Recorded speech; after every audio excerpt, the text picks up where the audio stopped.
palavra retrabalhar, o tempo está a escassear e temos muitos pontos que poderíamos analisar. Aliás, um discurso de pouco mais de 2 horas, analisar também 2 horas com os meus convidados seria injusto. Temos muito pouco tempo, então vamos acelerar. Dr. Cangundo, o Presidente da Sim. República voltou mais uma vez a atirar a bola para o Parlamento quanto às autarquias. E aqui, se olharmos que o Presidente da República é o dono de tudo. É o Presidente da República, também o Presidente do MPLA e, ao mesmo tempo, podemos considerá-lo como o chefe da bancada parlamentar do MPLA, que tem a maioria e que tem o poder, já que essas leis podem passar com maioria absoluta, e o MPLA tem essa maioria absoluta, e o Presidente, como se diz, sacudir a água do capote, atirou mais uma vez a responsabilidade para a Assembleia Nacional, essa questão da não realização, até o momento, das autarquias, e não avançou qualquer data, o que significa que neste mandato não teremos autarquias. Ficou com essa impressão? Bom, não só fica com essa impressão, aliás, isso não é uma impressão, isto é uma certeza, é um dado adquirido, é um dado certo. Eu gostava só de relembrar aos meus colegas de painel e assim também, um dado que eu acho importante e fundamental. No começo dessa nova legislatura, não é, havia aí, portanto, alguma crispação entre o grupo parlamentar da UNITA e do MPLA em relação, portanto, os mandatos, ou então a questão dos secretários de mesa, não é? E que, em primeiro lugar, penso que isso foi resolvido, tinha sido resolvido por um consenso entre os dois grupos parlamentares, no caso, por serem os maiores, em como uns assumiam, portanto, as secretarias e outros assumiam os vice, no caso da UNITA, mas depois, quando o assunto foi ao birô político, à direção do partido, e isso é público, tomamos ao conhecimento que o partido, a direção do partido MPLA não concordou com o consenso alcançado entre os dois grupos parlamentares e mandou desfazer aquilo. Penso que todos nós estamos lembrados. Isto para dizer, ou então para corroborar com aquilo que disseste, ou então que pelo menos aventaste, de que de facto o Presidente da República, ele é Presidente da República, é Presidente do partido, o MPLA, e é também o Presidente do grupo parlamentar do MPLA, e ponto. Não há cá meias palavras, nem meias medidas. Isso fica muito claro. Nesta matéria, neste segmento, eu concordo que as coisas só andam quando ele quer. O que significa dizer, ou pressupõe dizer, que se fosse da vontade do Presidente da República, as autarquias aconteceriam já ontem mesmo.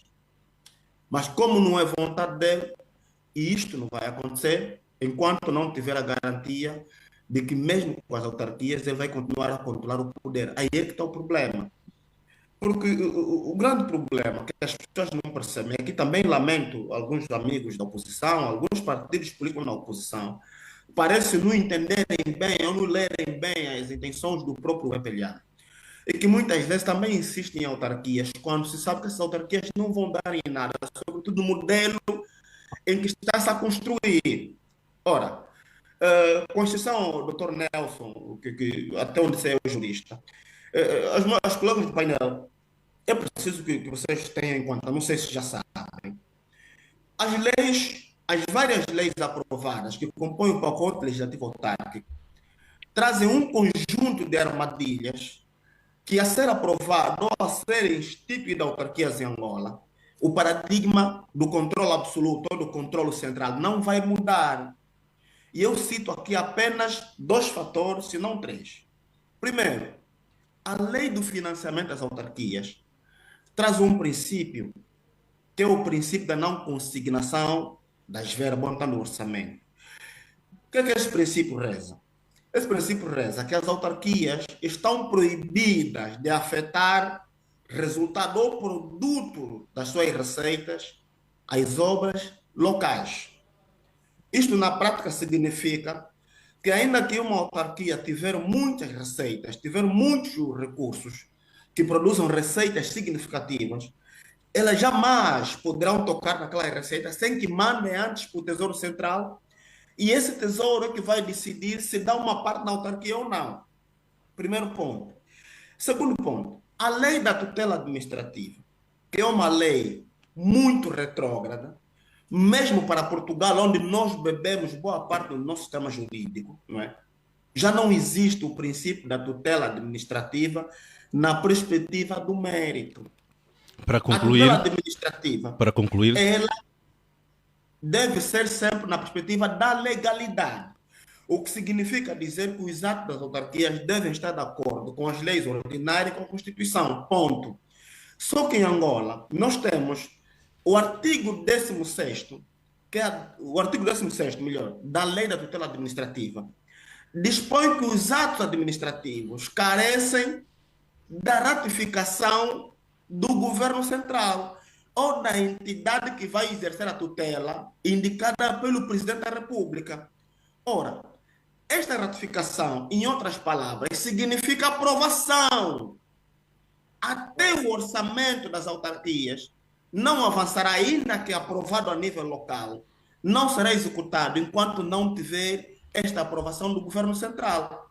Bom, ok, muito com isso obrigado. eu me pergunto, A onde é pergunta, que estará a autonomia administrativa e financeira da autarquia, se para gizar um programa e executar precisará da autorização do governo central? obrigado, obrigado, doutor Não, Cangundo. não, permita-me só mais um instante, por favor, isso é importante. É, Né? Isto é importante. é importante, nós hoje já estamos numa velocidade decrescente. Sim, mas é importante, porque nós falamos das autarquias sempre, autarquia, autarquia, autarquia. Vamos ter que Como agendar se o fala tema, só- vamos ter que agendar, doutor Cangundo, para Também, mas só para terminar, eu queria dizer que era esmiuçar importante que esses elementos nós, todos que os constam na lei. angolanos, Sim, sim. abríssemos os olhos para não termos autarquias como tem Moçambique.